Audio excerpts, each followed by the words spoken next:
and welcome to the Gemcast, and this is Denise, and we have a special guest today. Hi, my name is Emily Morales, and I'm a YWLA Class of 2018 alum and a TCU Class of 22 alum, and I currently work at Lockheed Martin Aeronautics as a Talent Management Associate. Well, we just want to say thank you so much, Emily, for coming on to the show. It's absolutely amazing to be able to have somebody who used to go here. So if you could just talk about a little bit about your experiences as a former student. Sure. Well, thank you so much for having me on. I feel very famous. While I was here, I was part of Student Council, Youth and Government, and also served as our class vice president my senior year. My experience at YWLA is very special and unique to me. I started as a sixth grader, so I did the whole routine, 6th through 12th, and I think that it really just prepared me to go to college and kind of beyond that. So very thankful for the teachers and staff here, very thankful for our college-bound advisor who helped me feel prepared and ready for the application process and then everything that comes after a college acceptance. I really do think that coming to Young Women's and being part of this school was really crucial and critical to my foundation of where I am today. And so I feel very lucky that I got to speak to my sister's 7th grade employability class today, and then also a chance to speak on the podcast. Well, we are absolutely, like I said, I'm absolutely ecstatic to have you. Could you tell us a little bit more about like what you're doing now and everything after you've already graduated from high school as well as college? Sure. So I work in human resources with Lockheed Martin Aeronautics here in Fort Worth. So first off, aeronautics is just one branch of Lockheed Martin as a corporation. And so a very small chunk of what they do. And then within human resources, my focus is on talent management work. So that is really just personal and professional development of our leaders for kind of their next leadership role or position or kind of where they want to go in their career. So I do a lot. So there's a lot of number crunching that kind of goes on behind the scenes to measure, how efficient and effective a program is, how people respond to it, what they do after they go through a program. And then there's also a lot of coaching that goes on in that. And so how well is the coaching working? Where are some growth areas? Where are strengths? So there's a lot of numbers, and then there's also a lot of just people facing, kind of gauging how people are staying engaged, how people are feeling, if their aspirations are lining up with the programming that we're offering. So there's a lot of kind of numbers and also peopling that goes on in my role. And this is my first full-time job right out of college. And I really hope that next year I can be part of our rotational program. So that's a 3-year commitment where you do a different role each year in whatever discipline you choose.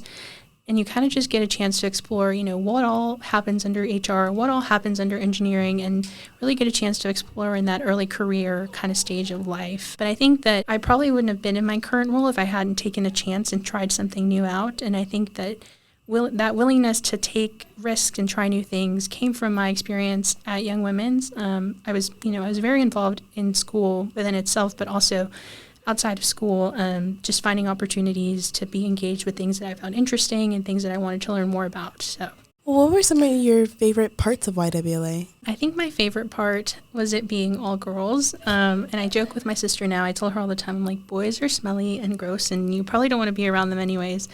But I truly feel that the all-girl environment is really empowering. You get to see, your classmates, you all have different interests, you all have different aspirations, and you're all equally supported and empowered to do those things that you find interesting. And no one is really, I guess, that kind of gender conforming, like girls can't do this or women usually don't do that, just doesn't exist in an all-girl environment because you're all girls and you all think that you're more than capable of doing things.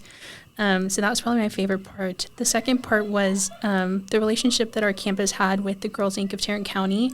So they're a nonprofit that really focus on girls and girls being strong, smart, and bold. I know that the school continues to have involvement with Day of the Girl, the Day of the Girl March, which is really such a cool event. And honestly, their programming, and I was also a recipient of their national scholarship, made it possible for me to attend college in the first place. And then lastly, I think just the dedication of the people who work here. So the teachers, the staff, the faculty, they're all, I'm here today, and Mr. Allen is too. And Mr. Allen I didn't have Mr. Allen in class until I was in high school, but I remember he used to lead a film after-school club when I was a sixth grader. And he's still here, and we're still chatting. And I was also his teaching assistant in high school. So the people that are here are really here because they love their work, they're passionate about what they do, and you can see that, and it's reflected on how the school performs and also how its students are doing. What would you say to the girls, not only just coming in, but also just to the girls already here? What would you say to them about not like picking colleges or like just getting through high school or getting through middle school at that? These are some words that I shared with my sister recently, and I have two younger sisters, but Julie's the one that's on campus right now, and we always joke with Ruby, we're like, in just a short time, you'll also be a sixth grader at Young Women's, but I do want to say that you are here because you can, and you're not here to see if you can. So in the space that you are in now, you're more than capable of doing anything that you put your mind to, as long as you stay disciplined and stay motivated and ask for help when you need it. And so when it comes to college, I would just say, wherever you find yourself in that point in time, pick the school that's the best fit for you. I would encourage you to apply to any school that you have interest in. I always tell people I applied to Yale, which is an Ivy League school. I know everybody always jokes about applying to Ivy Leagues or the possibility of going to an Ivy League. And for me, I wasn't really sure if it was a real likelihood, but I'm glad that I applied and I tried it. And I did not get in, but that's okay. There's no hurt feelings there. But I just encourage you to apply to the schools that you're interested in. Share your interest with those institutions. When it comes time to pick what you want to study, pick something that you're passionate about, something that you can see yourself doing, even when classes get really tough or internships are difficult. And then also just outside of school, make time to have internship experiences, work experience, because that kind of application of knowledge is really what's going to help you in the long run when you start off your career. So having that technical understanding, but also some kind of experience to go along with it goes a long way. Even if you don't feel confident or as prepared for a role, if you have some experience and some knowledge, you can learn just about anything. I'm really at a loss for words. Your experience is absolutely beautiful. I think it's an absolutely blessing to be able to not only go here, but also to be able to graduate from here and go so far in life like you have and everything. And I just want to once again thank you so much for coming onto the show.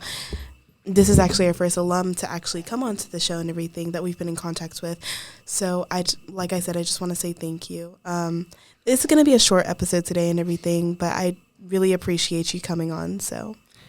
Well, thank you again so much for having me, and I'll be sure to keep in touch with my alum friends and tell them about this really cool podcast they should come and speak on. I know they're off doing lots of different and cool things, and I'm sure they'd love to share a little bit more about their experience and how Young Women's help them. So thank you again, and this is really awesome. So it's also a really good feeling to come back and see how things have just changed and grown for the better. I know we would have killed to have a podcast back in the day, and so I'm so glad that you guys are able to do it now, and it's taking off. So thank you again. Thank you.